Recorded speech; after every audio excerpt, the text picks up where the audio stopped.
नमस्कार and welcome back to the channel crack UPSC with Ashwini. आज आहे 18 ऑक्टोबर 2022 मंगळवार आणि आजच्या द हिंदू न्यूजपेपर अनालिसिसला आपण येथे सुरुवात करणार आहोत. संपूर्ण न्यूजपेपर पाहायचं झाल्यास जास्तीत जास्त पॉलिटिकल न्यूज आपल्याला पाहायला मिळतील, कारण असेंब्ली इलेक्शन्स होणार आहेत आणि त्याच्यामुळे संपूर्ण न्यूजपेपर हा जो आहे तो पॉलिटिकल न्यूजने भरलेला आहे. तरीही काही महत्त्वाचे 3 ते 4 न्यूज आपण इथे डिस्कस करणार आहोत आणि सोबतच टेक्स्ट अँड कॉन्टेक्स्टवर एक एक्सप्लेनर आपल्याला डिस्कस करायचे आहे, यामध्ये आपल्याला खूप चांगला डेटा मिळणार आहे. तर काल आपण पॉवर्टीबाबतचा जो डेटा आहे तो पाहिलेला होता, कारण आपलं जे GHI आहे, ग्लोबल हंगर इंडेक्स जे आहे ते खालावलेलं आहे आणि त्याबाबतचं आपण काल एडिटोरियल पाहिलं होतं आणि त्याबाबतचाच एक पॉवर्टी बेस्ड डेटा एक्सप्लेनरवर आपण पाहून घेणार आहोत आणि खूप चांगला कंपाइल्ड डेटा आपल्याकडे पॉवर्टीवरचा आज तयार होणार आहे. त्याच्यामुळे कालचे जे नोट्स आहेत त्यामध्ये आजची पॉईंट्स ॲड करा, जेणेकरून एक तुमचा खूप चांगला डेटा इथे तयार होईल. तर हे सगळं पाहण्यापूर्वी टुडे स्पेशल काय आहे ते जाणून घेऊयात आणि सोबतच एक मॅप बेस्ड क्वेश्चन पाहून घेऊयात. जी लोकेशन चर्चेत असते त्याबाबत थोडंसं डिस्कशन आपण इथे करत असतो. काय करायचं आहे, जगाचा नकाशा ओपन करायचा आहे आणि त्यामध्ये वाधवन पोर्टचं लोकेशन जे आहे ते शोधून काढायचं आहे. तर हे वाधवन पोर्ट जे आहे ते आपल्याला भारतात आढळेल आणि हे 13वं मेजर पोर्ट म्हणून उदयास आलेलं आहे. आणि ही लोकेशन का जास्त चर्चेत आहे, तर सागरमाला इनिशिएटिव्ह जे आहे आपलं त्याचा हा पार्ट आहे वाधवन पोर्ट आणि त्याच्यामुळे ही जी लोकेशन आहे ती चर्चेत आहे. तर ही लोकेशन शोधून काढा आणि ती खाली कॉमेंट सेक्शनमध्ये मेन्शन करा, जेणेकरून तुमच्या ती चांगलं लक्षात राहील. त्यानंतर टुडे स्पेशल पाहून घेऊया. तर बघा, आजचा 18 ऑक्टोबरचा दिवस हा वर्ल्ड मेनोपॉज डे म्हणून ऑब्झर्व केला जातो. तर ही जी कंडिशन आहे मेनोपॉजची, तिच्या इम्पॅक्टबाबतची अवेअरनेस पसरवण्यासाठीचा हा दिवस आहे. तर जगातली अर्धी पॉप्युलेशन जी आहे ती मेनोपॉज अनुभवत असते आणि तरीही त्याबाबत जास्त फारसं इथे बोललं जात नाही. तर मेडिकल रिसर्चला एन्करेज करण्यासाठीचा आजचा हा दिवस आहे. तर ही मेनोपॉज जी आहे ती एक नॉर्मल कंडिशन आहे आणि सगळीच विमेन जी आहेत, स्त्रिया आहेत, ती एक्सपिरियन्स करत असतात. एका पर्टिक्युलर एजमध्ये आल्यानंतर त्यांचं जे रिप्रोडक्टिव्ह पिरियड आहे ते एंड होतं आणि त्यालाच आपण मेनोपॉज असं म्हणत असतात. तर प्रत्येक स्त्री जी आहे ती ही कंडिशन एक्सपिरियन्स करत असतं. तर बघा, जेव्हा जन्म होतो स्त्रीचा, तेव्हा ती खूप सारं म्हणजे तिच्यामध्ये ओव्हरीज असतात आणि त्याच्यामध्ये आपल्याला ओव्हा पाहायला मिळतील, ओव्हम पाहायला मिळतील. तर ही जी ओव्हरीज असतात ती इस्ट्रोजेन आणि प्रोजेस्टेरॉन हॉर्मोनसुद्धा इथे तयार करत असतात आणि जे मेन्स्ट्रुएशन आणि ओव्ह्युलेशन आहे ते कंट्रोल करण्याचं सुद्धा काम ही जी ओव्हरीज आहेत ती करत असतात. त्यांना अंडाशय असं आपण म्हणत असतो. तर मेनोपॉजमध्ये नेमकं काय होतं, तर ही जी ओव्हरीज असतात ती एग रिलीज करणं बंद करतात आणि इथेच मग मेन्स्ट्रुएशन जे असतं, मंथली ब्लीडिंग जे असतं ते इथे स्टॉप होऊन जातं. त्यालाच आपण मेनोपॉज असं म्हणत असतो आणि हे शक्यतोवर 45-50 ह्या वयात होत असतं. पण सर्जरी असेल किंवा हिस्टरेक्टोमी असेल किंवा डॅमेज झाला असेल, तर त्याच्यामुळे काय लवकरही मेनोपॉज होऊ शकतं. आणि ह्यापैकी कुठलंही कारण न होता जर 40च्या आधी मेनोपॉज होत असेल, तर त्याला प्री मॅच्युअर मेनोपॉज असं म्हटलं जातं. मग याचे काही सिम्प्टम्स आपल्याला पाहता येतील, जसं अँक्झायटी झालं, इन्सोम्निया, झोप न लागणे, त्यानंतर hot flashes, night sweats, rapid heartbeats होणे, फर्टिलिटी कमकुवत होणे, त्यानंतर युरिनरी ट्रॅक जी इन्फेक्शन्स असतात ती उद्भवत असतात. वेट वाढत असतं, ओव्हरवेट किंवा ओबेसिटीच्या समस्या उद्भवत असतात. त्यानंतर त्यांचं कॉन्सन्ट्रेशन जे असतं ते कमकुवत होतं स्त्रियांमध्ये, हेअर लॉस होतो, डिप्रेशन किंवा मूड स्विंग सारख्या आपल्याला समस्या पाहायला मिळतील. त्यानंतर ॲब्डोमेनचं फॅट वाढायला लागतं, वजायनल ड्रायनेस किंवा इचिंग किंवा डिस्कम्फर्ट त्या अनुभवत असतात. तर हे जी सिम्प्टम्स असतात ती मेनोपॉजनंतर, म्हणजे जो मेनोपॉजचा पिरियड असतो तिथे 2 ते 5 वर्षांपर्यंत ही आढळू शकतात. तर बघा, तुमच्यासाठी एक क्वेश्चन आहे, आपण जसं पाहिलं एंड जो आहे रिप्रोडक्टिव्ह पिरियडचा एंड जो आहे त्याला मेनोपॉज असं म्हणतात. तर याची जेव्हा सुरुवात होते प्युबर्टी एजमध्ये, जेव्हा रिप्रोडक्टिव्ह एजची जी सुरुवात असते त्याला काय म्हटलं जातं, तर त्याचं नाव शोधून काढायचं आहे आणि ते खाली कॉमेंट सेक्शनमध्ये मेन्शन करायचं आहे. त्यानंतर वळूया त्याच्या न्यूज डिस्कशनकडे. तर बघा, वन डे एक्झामसाठी जसं मी सांगितलं, हे जे न्यूज आहे, ही जी न्यूज आहे ती महत्त्वाची ठरू शकते. तर बार्बरा मेटकाफ असं ह्या अमेरिकन हिस्टोरियन यांचं नाव आहे. तर यांना सर सय्यद एक्सलन्स अवॉर्ड 2020चं जे आहे ते जाहीर झालेलं आहे आणि हे अवॉर्ड कोणाद्वारे दिलं जातं? अलीगढ मुस्लिम युनिव्हर्सिटीद्वारा हे दिलं जातं. तर 205वी बर्थ ॲनिव्हर्सरी आहे सर सय्यद अहमद खान यांची आणि त्याच्या धर्तीवरच आपल्याला हे पाहायला मिळेल. सर सय्यद एक्सलन्स अवॉर्ड जे आहे ते बार्बरा मेटकाफ यांना इथे जाहीर झालेलं आहे. त्यानंतर बघा, CAA म्हणजेच काय? हे जे सिटिझनशिप अमेंडमेंट ॲक्ट, तर यामध्ये काय केलेलं आहे? जी पाकिस्तान, अफगाणिस्तान आणि बांगलादेशमधली जी नागरिक आहेत, जी भारतात राहत आहेत, म्हणजे कोण असतील ती नॉन मुस्लिम जी लोकं आहेत, म्हणजेच त्यामध्ये हिंदू, शीख, बुद्धिस्ट, पारसी, जैन आणि ख्रिश्चन ह्या 6 कम्युनिटीजचा इथे इन्व्हॉल्व करण्यात आलेला आहे CAAमध्ये.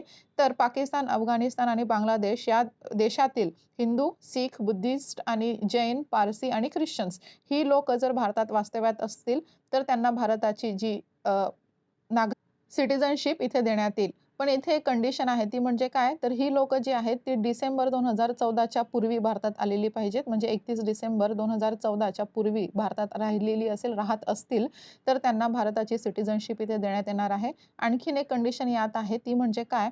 तर जे फॉरेनर्स ॲक्ट आहे 1946चं ठीक आहे आणि पासपोर्ट ॲक्ट आहे 1920चं. तर ह्या अंतर्गत एखाद्यावर क्रिमिनल केस असेल तर तिथे ही जी CAA आहे ते लागू होणार नाही. त्यांना इथे सिटिझनशिप दिली जाणार नाही. मग याचे काही इश्यूज आहेत. आपण इथे डिस्कस करणार आहोत. तर बघा इथे मी सगळं प्रॉपरली दिलेलं आहे. आपलं GS पेपर 2 जे आहे गव्हर्नमेंट पॉलिसीज अँड इंटरव्हेन्शन्स आहे.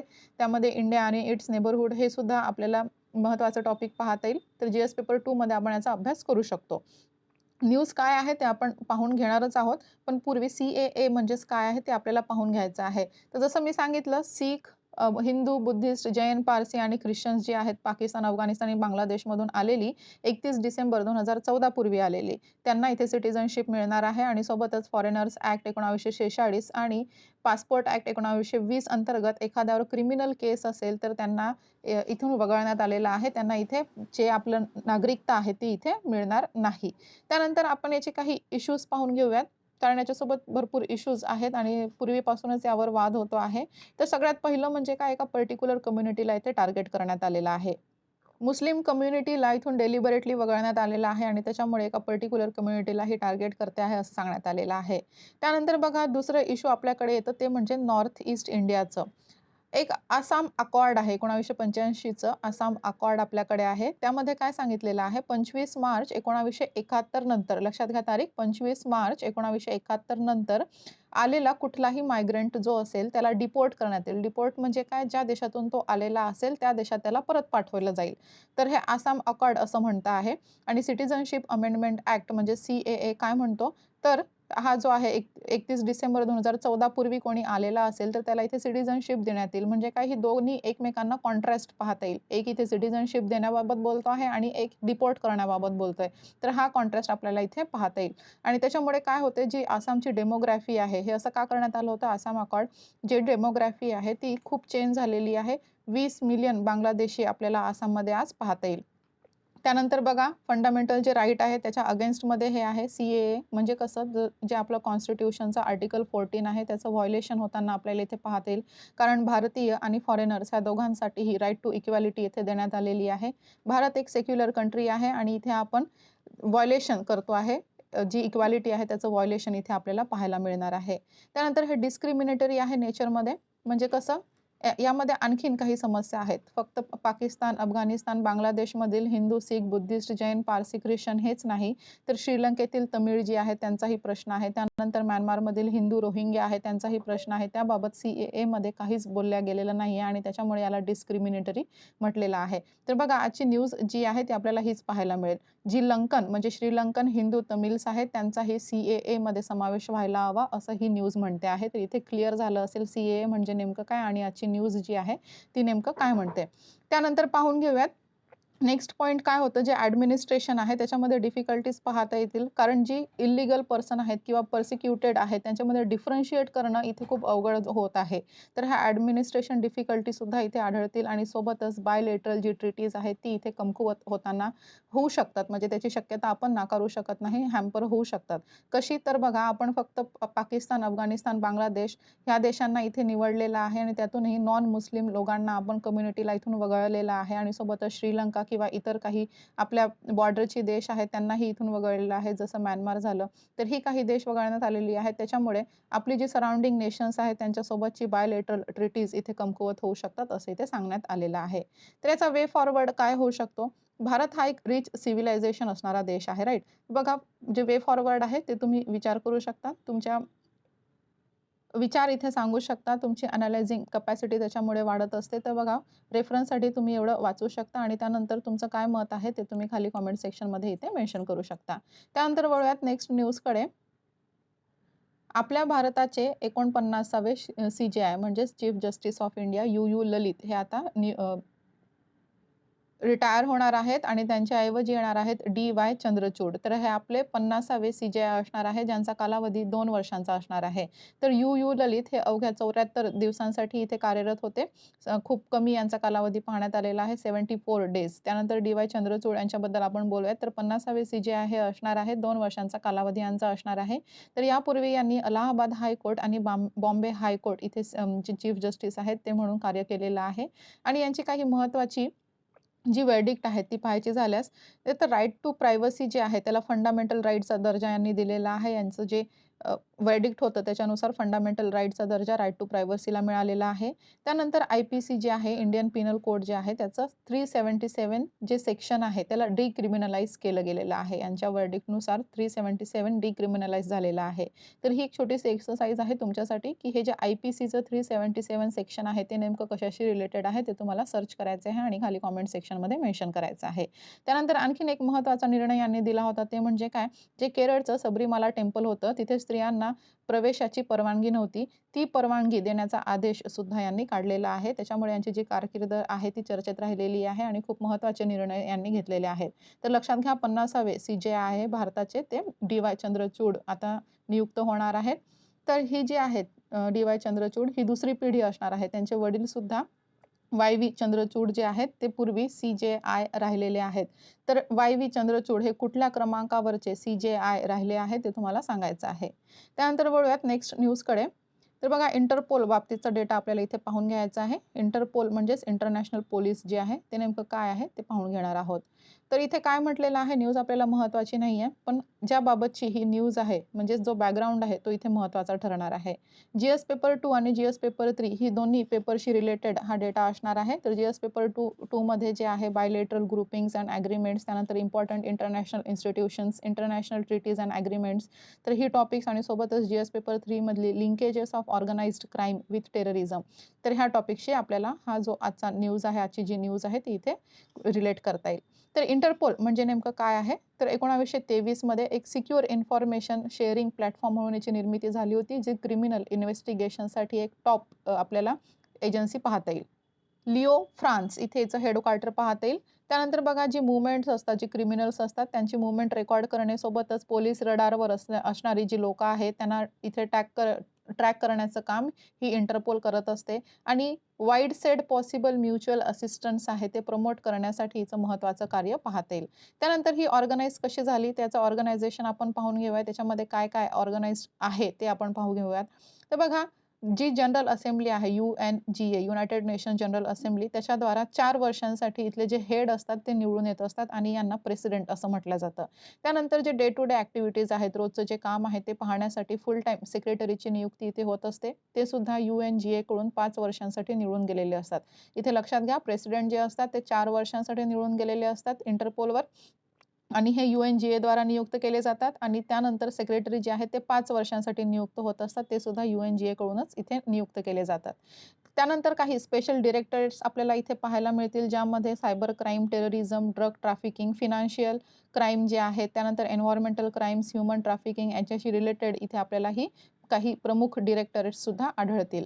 तर हायेस्ट इन्व्हेस्टिगेशन जी बॉडी असते एखाद्या देशाची ती ह्या इंटरपोलशी संलग्न असते. म्हणजे जसं फॉर एक्झाम्पल पाहायचं झाल्यास आपल्या भारताची CBI म्हणजेच सेंट्रल ब्युरो ऑफ इन्व्हेस्टिगेशन जी आहे त्याचे हेड जे असतात ते एक्सक्लुझिव्ह इंटरव्हिंग असतात, जे कलेक्शन आणि लिजन करत असतात इंटरपोल सोबतचं. त्यानंतर याचे काही नोटिसेस आहेत. तर मी नोटिसेस तुम्हाला पिक्चरमध्ये दाखवते. ही नोटिसेस काय दर्शवतात तर इंटरनॅशनल रिक्वेस्ट दाखवत असतात कोऑपरेशनसाठी किंवा अलर्ट सांगण्यासाठी. ही जी नोटिसेस असतात ती वापरली जात असतात. जी क्राईम रिलेटेड इन्फॉर्मेशन आहे ती शेअर करण्यासाठी ह्या नोटीसचा वापर होत असतो. तर यामध्ये बघा रेड नोटीस वॉन्टेड पर्सनसाठी असतं, त्यानंतर येलो नोटीस असतं मिसिंग पर्सनसाठी, ब्लू नोटीस म्हणजेच ॲडिशनल इन्फॉर्मेशनसाठी आहे, ब्लॅक नोटीस अनआयडेंटिफाईड बॉडीजसाठी असते, त्यानंतर ग्रीन नोटीस जी आहे ती वॉर्निंग अँड इंटेलिजन्ससाठी आहे, ऑरेंज नोटीस जी आहे ती इमिनंट थ्रेटसाठी आहे, पर्पल नोटीस ही मोडस ऑपरेंडासाठी वापरली जाते आणि इंटरपोलचं UN सिक्युरिटी काउन्सिलचं स्पेशल नोटीससुद्धा आहे, ज्यामध्ये ग्रुप्स आणि इंडिव्हिज्युअल सब्जेक्ट टू UNSC सँक्शन्ससाठीही असते. तर ही जी नोटिसेस असतात ती United nations, international criminal tribunal आणि सोबतच इंटरनॅशनल क्रिमिनल कोर्ट जे आहे त्यांच्याद्वारा सुद्धाही वापरली जात असतात. इंटरपोलच्या समोर आजच्या जगात काही चॅलेंजेसही आपल्याला पाहायला मिळतील, जसं की सायबर जे आहेत आणि ऑर्गनाइज्ड क्राईम्स जी आहेत ती खूप जास्त प्रमाणात वाढत चाललेली आहेत आणि त्याच्यामुळे एक खूप भक्कम ग्लोबल कोऑर्डिनेशनची गरज आहे. तर ट्रस्ट आणि रिलायबिलिटीसाठी इंटरपोल जी आहे ती नेहमीच इथे खरी उतरलेली आहे आणि त्यामुळे काय म्हटलं जातं की इंटरपोलला आणखीन पॉवर दिली गेली पाहिजे, जेणेकरून एखादी कंट्री जर टाळाटाळ करत असेल तर त्या कंट्रीवर ह्या इंटरपोलद्वारा सँक्शन्स लावले जाऊ शकतील, अशी पॉवर हिला देण्यात यावी. पण इथे आणखीन एक पॉइंट्स इथे उद्भवू शकतो, की जर अशी सँक्शन्स लावण्यासाठी पॉवर दिली गेली तर एखाद्या देशाची जी सॉव्हरेनिटी आहे ती इथे डायल्यूट होण्याचा धोका आहे. तर बघा आपण चॅलेंजेस, इश्यूज जी आहेत ती सुद्धा इथे डिस्कस केलेली आहेत इंटरपोलची. त्यानंतर नोटिसेस म्हणजे काय असतं, नोटीस काय असतं ते आपण पाहून घेतलेलं आहे. त्याचं ऑर्गनायझेशन आपण पाहिलेलं आहे, ज्यामध्ये प्रेसिडेंट असतात जे 4 वर्षासाठी निवडून आलेले असतात आणि ते कोणाद्वारे निवडून गेलेले असतात तर UNGA जनरल असेंब्लीद्वारा आणि 4 वर्षांसाठी आपण पाहिलं. त्यानंतर सेक्रेटरी असतात जे 5 वर्षांसाठी नियुक्त झालेले असतात, ते सुद्धा UNGAद्वाराच निवडून गेलेले असतात. तर ही काही क्वेशन्स असतात ज्याच्यामध्ये आपण फसत असतो. तर बघा प्रेसिडेंट हे 4 वर्षांसाठी आहेत आणि सेक्रेटरी जे आहेत ते 5 वर्षांसाठी नियुक्त केले जातात. बाकी दोघांनाही नियुक्त करण्याचं काम UNGA करत असते. तर आपण ही जी न्यूज जेव्हा डिस्कस करत असतो तेव्हा सोबतच ही जी काही छोट्या-छोट्या गोष्टी असतात ते आपण इथे पाठ करत जाऊयात. म्हणजे जसं आता आपण पाहिलं प्रेसिडेंट 4 वर्षासाठी आहेत आणि सेक्रेटरी आहेत ते 5 वर्षांसाठी आहे. तर हे वारंवार मी रिपीट करते जेणेकरून तुमच्या बॅक ऑफ द माइंडमध्ये कुठेतरी ते फिक्स राहील आणि जेव्हा एक्झाममध्ये किंवा जेव्हा टिक करत असतो आपण तेव्हा ते तुम्हाला क्लिक होईल. ठीक आहे, तर आपण पाहिलं 1923 मध्ये याचं फॉर्मेशन झालं होतं. एक प्लॅटफॉर्म आहे सिक्युअर इन्फॉर्मेशन प्रोव्हाईड करण्याचा. लिओ फ्रान्समध्ये याचं हेडक्वार्टर आहे. ठीक आहे, त्यानंतर जे wide spread possible mutual assistance आहे ते प्रोव्हाईड करण्याचं हे काम करत असते. त्यानंतर वळूयात नेक्स्ट न्यूजकडे. मल्टी डायमेन्शनल इंडेक्सबाबत आपल्याला बोलायचं आहे, म्हणजेच MPI global multi dimensional poverty index. तर काय म्हटलेलं आहे, मागच्या 15 वर्षात 41.5 कोटी, 41.5 कोटी पुअर लोक आपल्याला, आपण भारताच्या बाबतीत बोलत आहोत, पुअर लोक आपल्याला आढळतील आणि पहिली जी 10 वर्ष आहेत, 15 वर्षांमधली पहिली जी 10 वर्ष आहेत त्यामध्ये 2/3 पॉवर्टी आपल्याला आढळून येईल आणि नंतरची जी 5 वर्ष आहेत त्यामध्ये आपल्याला 1/3 जी आहे ती पॉवर्टी आढळून येते. तर हे जे आहे MPI ते कोणाद्वारे देण्यात आलेलं आहे, मल्टी डायमेन्शनल पॉवर्टी इंडेक्स, ते दिलेलं आहे UNDP म्हणजेच युनायटेड नेशन्स डेव्हलपमेंट प्रोग्राम याच्याद्वारा आणि सोबतच OPHI Oxford poverty and human development initiative यांच्याद्वारा ही जी रिपोर्ट आहे ती प्रसिद्ध करण्यात आलेली आहे. हे कोणाद्वारा प्रसिद्ध करण्यात येतं ते सुद्धा आपल्याला पाठच करावं लागतं, कारण जे एक्झाममध्ये मॅच द पेअरमध्ये जास्त प्रमाणात अशी क्वेश्चन विचारले जातात. तर MPI आणि हे कुणाद्वारे रिलीज केलं जातं तर UNDP आणि OPHI द्वारा.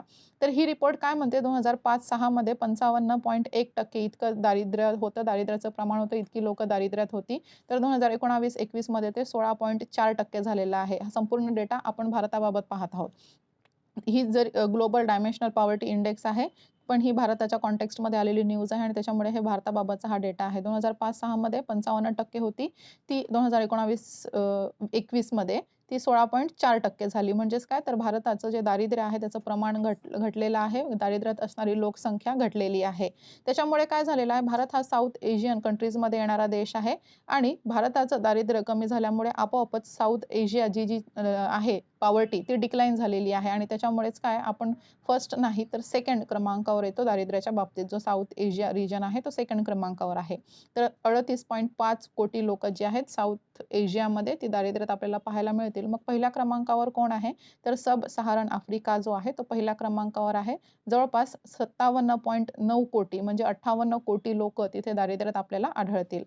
तर 71% जो डेटा आहे, ही जी रिपोर्ट आहे त्याचा 71% डेटा NFHS म्हणजेच काय, नॅशनल फॅमिली हेल्थ सर्व्हे 5व्या क्रमांकाचं जे आहे तिथून घेण्यात आलेलं आहे आणि त्यामध्ये हे जे पॅन्डेमिक आहे कोविडचं आहे त्या पिरियडची इन्फॉर्मेशन इथे कव्हर झालेली नाही आहे. तर होऊ शकतं कदाचित जर तो डेटा इथे ॲड करण्यात आला तर पॉवर्टी जी आहे ती आपल्याला वाढलेली दिसून येईल, कारण पॅन्डेमिकमध्ये लोकांची नोकऱ्या गेल्या, त्यांना काम मिळेन असं झालं, भूक जे असतं म्हणजे दारिद्र्य असतं त्याचं प्रमाण वाढलं. तर त्याच्यामुळे हे जे इंडेक्स आहे ते आणखीन खाली जाऊ शकतं. पण यामध्ये आता सध्या तरी कोविड पॅन्डेमिकचा जो डेटा आहे तो इन्क्लूड झालेला नाही आहे आणि त्याच्यानुसारच आपण हे पाहणार आहोत. त्यानंतर बघा हे MPI जे आहे, ठीक आहे. याच्यामध्ये 10 इंडिकेटर्स आहेत. तर ही 10 इंडिकेटर्स आहेत ती हेल्थ, एज्युकेशन आणि स्टँडर्ड ऑफ लिव्हिंग यांच्यावर बेस्ड आहेत. तर मी एक चार्ट दाखवते. ही जी इंडिकेटर्स आहेत यामधली जी काही सब पॉइंट्स आहेत त्यांना सारखं वेटेज देण्यात आलेलं आहे. तर पहिलं इंडिकेटर आपण पाहिलं होतं हेल्थ, दुसरं एज्युकेशन आणि तिसरं लिव्हिंग स्टँडर्ड. तर बघा हेल्थमध्ये 2 गोष्टी इथे इन्क्लूड होतात. एक म्हणजे न्यूट्रिशन आणि दुसरं आहे चाइल्ड मॉर्टॅलिटी. त्यानंतर एज्युकेशनमध्ये इयर ऑफ स्कूलिंग पाहायचं आहे आणि दुसरं आहे ते स्कूल अटेंडन्स. आणि लिव्हिंग स्टँडर्डमध्ये आपल्याला 6 घटक पाहायचे आहेत. तर बघा कुकिंग फ्युएल, त्यानंतर sanitation, drinking water, electricity, housing आणि ॲसेट्स. तर ही 6 लिव्हिंग स्टँडर्डमध्ये आपल्याला पाहायची आहेत. तर ही 6 आणि 2 एज्युकेशनची आणि 2 हेल्थची अशी मिळून 10 जी इंडिकेटर्स आहेत ती आपण MPI काढण्यासाठी वापरत असतो. तर यांचं जे वेटेज आहे तेही आपल्याला पाठ करावं लागतं कारण असाही क्वेश्चन आलेला आहे. तर बघा न्यूट्रिशनला किती वेटेज देण्यात आलेलं आहे तर 1/6 इतकं देण्यात आलेलं आहे. त्यानंतर चाइल्ड मॉर्टॅलिटीला 1/6 देण्यात आलेलं आहे. इयर ऑफ स्कूलिंगला 1/6 आणि स्कूल अटेंडन्सला 1/6. त्यानंतर लिव्हिंग स्टँडर्डमधली जी काही इंडिकेटर्स आहेत त्यांना 1/18 असं इथे देण्यात आलेलं आहे जे वेटेज आहे ते. तर हे वेटेजसुद्धा विचारण्यात आलेलं आहे त्याच्यामुळे ते कन्फ्युजन होण्याचं काम नसायला हवं. तर बघा लिव्हिंग स्टँडर्डमध्ये कुठलंही आलं त्यामध्ये cooking fuel, sanitation, drinking water, electricity, housing, assets यामध्ये 1/18 इतकं वेटेज आहे. त्यानंतर हेल्थ आणि एज्युकेशनचा असेल तर त्यामध्ये आपल्याला 1/6 इतकं वेटेज देण्यात आलेलं आहे. आणि हेल्थला किती वेटेज देण्यात आलेलं आहे तर 1/3, एज्युकेशनला 1/3 आणि लिव्हिंग स्टँडर्डला 1/3 म्हणजे 3 पैकी 1-1 यांना समान वेटेज पाहायला मिळेल. 2015-16 मध्ये बिहार जे आहे ते पुअरेस्ट राज्य होतं. 77.4 कोटी जी लोकं आहेत, तिथे दारिद्र्यात होती. पण त्याचंच फास्टेस्ट रिडक्शन झालेलं आहे MPIमध्ये. म्हणजेच काय 77.4% होती, जी आता 34.7 टक्के इतकं झालेलं आहे. तिथलं पॉवर्टीचं रेट आहे, ते आता अर्ध्यावर आलेलं आहे जेमतेम. त्यानंतर बघा इंडिया जे आहे लार्जेस्ट पुअरची संख्या आपल्याला इथे पाहायला मिळेल. जवळपास 22.8% जी आहे दारिद्र्यात आपल्याला भारतात पाहायला मिळतील. त्यानंतर नायजेरियाचा दुसरा क्रमांक लागतो. तर ही गॅप जी आहे ती खूप मोठी आहे. लक्षात घ्या इंडियामध्ये 22.8% इतकी पॉवर्टी आहे. तर नायजेरिया ज्याचा दुसरा क्रमांक आहे त्याचा 9.6 कोटी इतकेच लोकं त्यात दारिद्र्यात आपल्याला पाहायला मिळतील. तर हा खूप मोठा गॅप आहे आणि भारतासाठी ही एक विचार करण्याची गोष्ट आहे. त्यानंतर बघा one nation one fertilizer scheme इथे इनॉग्रेट करण्यात आलेली आहे पंतप्रधान नरेंद्र मोदी यांच्या हस्ते. तर जी ॲग्रीकल्चर आहे त्याला मॉडर्नाइज करण्यासाठी हे खूप चांगलं पाऊल म्हणता येईल. बघा किसान समृद्धी केंद्र यांचं ओपनिंग करण्यात आलं आणि सोबतच वन नेशन वन फर्टिलायझर स्कीमसुद्धा इथे सुरू करण्यात आली. याचं इस्टॅब्लिशमेंट करण्यात आलं. तर हे KSK म्हणजे किसान समृद्धी केंद्र हे काय असतात? ही एक हेल्पिंग सेंटर्स आहेत फार्मरसाठीची आणि जी 12वी इन्स्टॉलमेंट आहेत PM किसान सन्मान निधीची ती सुद्धा इथे रिलीज करण्यात आलेली आहे. ज्यामध्ये 16,000 कोटी रुपये म्हणजेच काय तर 8.5 कोटी फार्मर्सला याचा फायदा होणार आहे. तर 12वी इन्स्टॉलमेंट इथे रिलीज करण्यात आली. किसान सन्मान निधीची KSK हेल्पिंग सेंटर्स इथे इस्टॅब्लिश करण्याबाबतची घोषणा करण्यात आली आणि सोबतच वन नेशन वन फर्टिलायझर स्कीमसुद्धा इथे सांगण्यात आली. सोबतच नरेंद्र मोदी यांनी नॅनो युरियाबाबतही इथे भाष्य केलेलं आहे. म्हणजेच काय जी 45 kgची युरियाची आपली सॅक असते ती अवघ्या अर्धा लिटर बॉटलमध्ये सामावली असणार आहे असे ते सांगितलं जातं. त्यानंतर आणखीन वन डे एक्झामसाठी महत्त्वाचं इथे लक्षात ठेवा एक पॉईंट 2023 हे जे वर्ष असणार आहे आपलं ते मिलेट इयर म्हणून इथे सेलिब्रेट केलं जाणार आहे, ऑब्झर्व्ह केलं जाणार आहे. जी मिलेट्स असतात म्हणजे गहू, तांदूळ व्यतिरिक्त म्हणजेच कुठली ज्वारी, बाजरी, नाचणी किंवा ही जी काही मिलेट्स आहेत ती त्यांची त्यांचं जे महत्त्व असतं ते सांगण्यासाठी म्हणून त्यांची इम्पॉर्टन्स सांगण्यासाठीचा हा जो वर्ष आहे तो इथे ऑब्झर्व्ह केला जाणार आहे 2023. तर क्लायमेट चेंजला जे आहे चॅलेंज जे आहे क्लायमेट चेंजचं त्याला टॅकल करण्यासाठी ही जी मिलेट्स असतात ती खूप उपयोगाची असतात. सोबतच आपली जी हेल्थ असतात ते हेल्थ बेनिफिट्स ह्या मिलेट्समध्ये खूप जास्त प्रमाणात असतात. त्यामुळे काय तर जे आपलं गहू आणि तांदूळ आहे याच्यापेक्षा जास्तीत जास्त भर आपल्याला मिलेट्सवर द्यायला हवा. त्यानंतर वर्ल्ड पेजवर आपल्याला फार महत्त्वाचं काही सापडणार नाही. तर थेट वळूयात आपल्या एडिटोरियलकडे ज्यामध्ये आपल्याला एक खूप चांगला लेख डिस्कस करायचा आहे. तर बघा पॉवर्टीबाबतचा डेटा आपण पाहिलेला होता आणि त्यामध्येच आणखीन थोडा डेटा आपल्याला ॲड करायचा आहे. तर एक खूप चांगलं एक पॉवर्टीबाबतचा डेटा तुमच्याकडे तयार होणार आहे आणि त्याची चांगली मदत होणार आहे. तर बघा काय म्हटलेलं आहे जी वर्ल्ड बँक आहे तिची रिपोर्ट आलेली आहे. काय नाव आहे? Correcting courses. तर करेक्टिंग कोर्सेस ही रिपोर्ट आहे. याच्यामध्ये तिने जे COVID-19चं ग्लोबल पॉवर्टीचं इम्पॅक्ट आहे ते इथे मेन्शन केलेलं आहे. त्याला इलॅबोरेट केलेलं आहे. तर काय म्हटलेलं आहे 2020 मध्ये 7 कोटी मिलियन इतक्या लोकांची भर ह्या पॉवर्टीमध्ये पडलेली आहे, दारिद्र्यात झालेली आहे. 2019 मध्ये 8.4% होती ती 2020 मध्ये 9.3% इतकी झालेली आहे. तर मागच्या 20 वर्षात पहिल्यांदा गरिबी जी आहे ती वाढलेली आहे आणि त्याच्यामुळेच काय तर ग्लोबल इनइक्वालिटीसुद्धा वाढलेल्या आहेत आणि इकॉनॉमिक रिकव्हरी जी आहे ही वाढली होती, दरिद्री वाढली होती. त्याच्यानंतर काय काही देशांमध्ये रिकव्हरीसुद्धा झाली, इकॉनॉमिक रिकव्हरी झाली म्हणजे स्टेबल झाल्या कंडिशन्स, पण ही सुद्धा अनइव्हन आपल्याला पाहायला मिळते, असे ही वर्ल्ड बँकची रिपोर्ट सांगते आहे. त्यानंतर रिपोर्ट जी आहे ती कशावर फोकस करते, तर जी फिस्कल पॉलिसी आहे ती एक इन्स्ट्रुमेंट आहे असं इथे सांगण्याचाही प्रयत्न करते. म्हणजे काय चांगली फिस्कल पॉलिसी एखाद्या देशाने राबवली तर तो अतिशय चांगल्या पद्धतीने तो आपली जी इकॉनॉमी असते तिला सुधारू शकतो असं ही रिपोर्ट सांगते आहे. म्हणजे काय फिस्कल पॉलिसीचे इम्पॉर्टन्स मेन्शन करते आहे. त्यानंतर बघा 3 प्रायोरिटीज ह्या रिपोर्टने दिलेल्या आहेत. पहिली म्हणजे काय, तर जी सबसिडीज आहेत त्याला टार्गेट करण्याची गरज आहे. तर पुअर जी गरीब लोकं आहेत त्यांना बेनिफिट करणारी स्कीम आणण्यात आली पाहिजे असं इथे म्हटलं आहे. त्यानंतर रेझिलियन्स बिल्ड करण्यासाठी पब्लिक इन्व्हेस्टमेंटची गरज आहे आणि तिसरं काय म्हणतात, जे रेव्हेन्यू मोबिलायझेशन आहे ते झालं पाहिजे. म्हणजे डायरेक्ट टॅक्सेस वापरली गेली पाहिजेत आणि जी इनडायरेक्ट टॅक्सेस आहेत त्यांना वगळण्यात आलं पाहिजे असं ही रिपोर्ट सांगते आहे.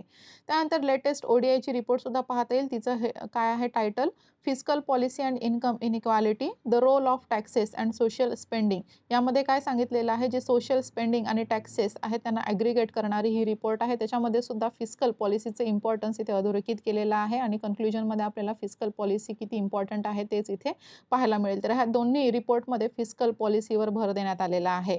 त्यानंतर भारताच्या बाबतीत बोलूया तर 2022 मध्ये ही जी आहे आपली इकॉनॉमी स्लगिश राहिलेली आहे. 19-20 मध्ये तर राहिलेली आहेच, पण 2022 मध्ये सुद्धा अतिशय संथ गतीने आपली इकॉनॉमी आहे ती पुढे जाते आहे. तर 2020 मधील याच्यामुळे काय होतंय, तर जी पॉलिसी चॉईसेस आहे त्याच्याकडे वळून पाहण्याची गरज आहे. म्हणजे आपण जी पॉलिसी घेतली होती, जी चॉईसेस आपण केली होती इकॉनॉमीसाठी ती योग्य होती की नाही, हे आपल्याला परत एकदा चेक करावं लागेल. कारण 2022 मध्ये ही आपली जी इकॉनॉमी आहे ती स्लगिश राहिलेली आहे. त्यानंतर वर्ल्ड बँकची रिपोर्ट काय म्हणते, कन्झ्युमर पिरॅमिड्स इंडियन इकॉनॉमी म्हणजे CMIC. तर ही जी वर्ल्ड बँकची रिपोर्ट आहे ह्यामधून हा डेटा घेण्यात आलेला आहे. ही जी वर्ल्ड बँकची रिपोर्ट आहे करेक्टिंग कोर्सेस, यामध्ये हा जो डेटा आहे भारताबाबतचा तो CMIC कडून देण्यात आलेला आहे. कारण काय झालेलं, 2011 पासून जे आपलं ऑफिशियल पॉवर्टी डेटा आहे तो पब्लिश झालेला नाही आहे आणि म्हणूनच CMIC कडून हा जो डेटा आहे तो घेण्यात आलेला आहे. 2020-21 मध्ये GDP जे आहे ते 7.5% कमी झालेलं आहे आणि 5.6 कोटी लोकं जी आहेत ती दारिद्र्यात गेलेली आहे, दारिद्र्याच्या दारात ओढवलेली आपल्याला पाहायला मिळतील. आणि 2020 मध्ये जी बिलो पॉवर्टी लाईन लोकं आहेत त्यांची संख्या 10% इतकी झालेली आहे. ठीक आहे. त्यानंतर बघा गव्हर्नमेंट काय करतो आहे, 2 लाख कोटी म्हणजेच काय GDPचं 1% फिस्कल स्टिम्युलस ला प्रोव्हाईड केलेलं आहे. त्यानंतर मनरेगामध्ये एक छोटीशी आपण वाढ केलेली आहे. म्हणजेच काय तर ₹20 प्रति दिवस इतकी वाढ करण्यात आलेली आहे. काही इन्क्रिमेंट स्पेंडिंगवर थोडीशी नॉमिनल वाढ करण्यात आलेली आहे. तर लेखक इथे काय म्हणतात, भारताच्या बहुतेक जे स्टिम्युलस पॅकेजेस आहेत त्यांनी खाजगी उद्योग जे आहेत त्यांना क्रेडिट लाईन आणि रिफायनान्सिंग योजनांचे रूप धारण केलेले आहे. म्हणजे आपण जी काही स्टिम्युलस पॅकेजेस आणलेली आहेत त्यांना प्रायव्हेट जी खाजगी उद्योग आहेत त्यांनाच जास्तीत जास्त फायदा झालेला आहे आणि जे हाऊसहोल्ड लेव्हलवरील कन्झम्पशन आहे ते वाढवण्यासाठी लोकांच्या हातात पैसे देण्याचे उद्दिष्ट जे साध्य करण्यासाठी एक अकार्यक्षम यंत्रणा आहे, जी आपल्याकडची फिस्कल पॉलिसी आहे ती अकार्यक्षम आहे असं इथे लेखक सांगण्याचा प्रयत्न करतात. तर लेखकांबद्दल आपण पाहिलं नाही सुरुवातीला, त्यांच्याबद्दल थोडं पाहून घेऊ. इथे कोण आहेत नेमके, सुओजित चट्टोपाध्याय असं यांचं नाव आहे.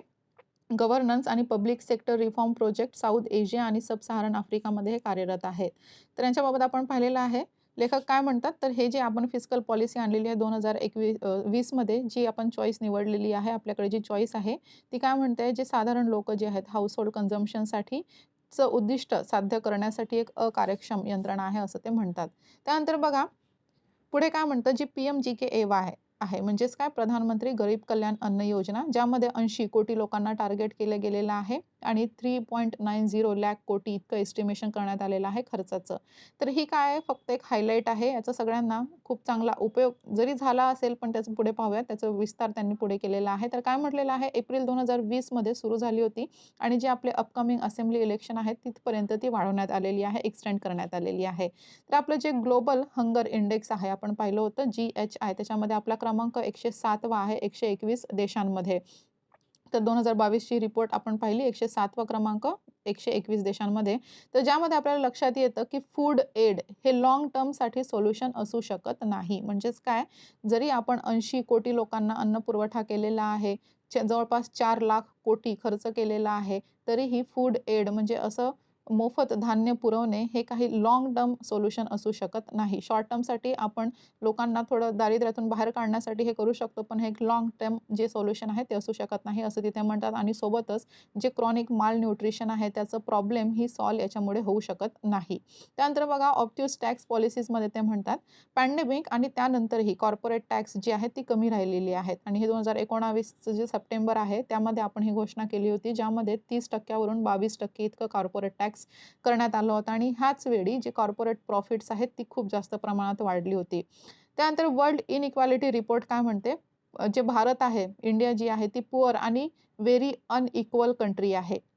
कारण इथे काय होत असतं, इंडियाने एक रिइंट्रोडक्शन इथे नाकारलेलं आहे वेल्थ टॅक्सचं, यालाच आपण इनहेरिटन्स टॅक्स म्हणत असतो. तर हे रिफ्यूज केलेलं आहे, हे नाकारलेलं आहे. आणि याच्यामध्ये आपल्याला जी खूप मोठी रेंज पाहायला मिळेल, प्रॉडक्ट्स रेट्स जी आहेत त्यांच्यामध्ये खूप मोठी रेंज पाहायला मिळेल. जसं की जे कुकिंग आहे त्याचे रेट्स वाढलेले आहेत, ट्रान्सपोर्ट फ्युएल आहेत त्याचे रेट्स वाढलेले आहेत. आणि इनडायरेक्ट टॅक्सेसमुळे काय तर गरिबांवर डिसप्रपोर्शनेट बर्डन आलेलं आहे असं इथे सांगण्यात आलेलं आहे. त्यानंतर बघा भारत हा जो आहे तो एक कन्झर्वेटिव्ह फिस्कल पॉलिसी आहे, त्याची एक फिस्कल कन्झर्वेटिव्ह आहे. आणि मागच्या 2 वर्षात ग्रँड अनाउन्समेंट्सच्या व्यतिरिक्त फार काही हाती लागलेलं नाही आहे. त्याच्यामुळे हे जे इकॉनॉमिक मिसमॅनेजमेंट आहे त्याच्यामुळे आज जवळपास 5.5 कोटी लोकं जी आहेत ती पॉवर्टीच्या दारात ओढवली गेलेली आहेत आणि बाहेर काढण्यासाठी त्यांना कुठलंही साधन सध्या तरी दिसत नाही आहे असं इथे लेखकांचं म्हणणं आहे. त्यानंतर आजचं जे न्यूज डिस्कशन आहे ते इथेच थांबूयात.